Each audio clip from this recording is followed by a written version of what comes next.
Tollywood senior hero మంచు మోహన్ బాబు గారి తనయుడు మంచు మనోజ్ రాజకీయ రంగ ప్రవేశం చేయబోతున్నారంటూ జరుగుతున్న ప్రచారంపై ఆయన స్పందించారు.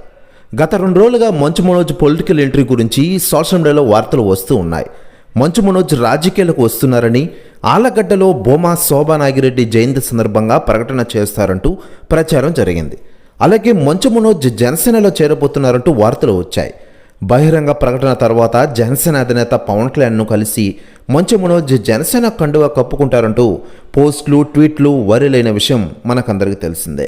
అయితే లేటెస్ట్గా అందుతున్న సమాచారం ప్రకారం ఆంధ్రప్రదేశ్ డిప్యూటీ సీఎం పవన్ కళ్యాణ్ గారి దగ్గరికి మంచు మనోజ్, ఆయన భార్య మౌనిక ఇద్దరూ వెళ్ళనున్నారట. జనసేన పార్టీలో చేరే విధంగా భేటీ కానున్నారట.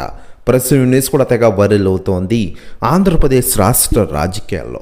మరోవైపు భూమా కుటుంబంలో ప్రస్తుతం టీడీపీ నుంచి నాగిరెడ్డి పెద్ద కూతురు అఖిలప్రియ ఎమ్మెల్యేగా కొనసాగుతూ ఉన్నారు. అయితే అఖిలప్రియతో ఉన్న కొన్ని ఆస్తి తగాదాలు, కుటుంబ కలహాల నేపథ్యంలో మౌనిక జనసేన వైపు చూస్తున్నారనే టాక్ నడుస్తోంది. ఈ కారణంగానే జనసేనలో చేరుతున్నట్లు వార్తలు వినిపిస్తున్నాయి.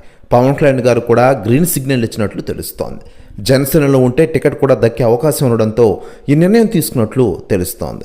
ఇక మౌనిక పొలిటికల్ ఎంట్రీపై మనోజ్ గతంలోనే కీలక కామెంట్స్ చేసిన విషయం మనకందరికీ తెలిసిందే. మౌనిక రాజకీయాలకు వెళితే ఖచ్చితంగా తన మద్దతు ఉంటుందంటున్నారు మంచు మనోజ్.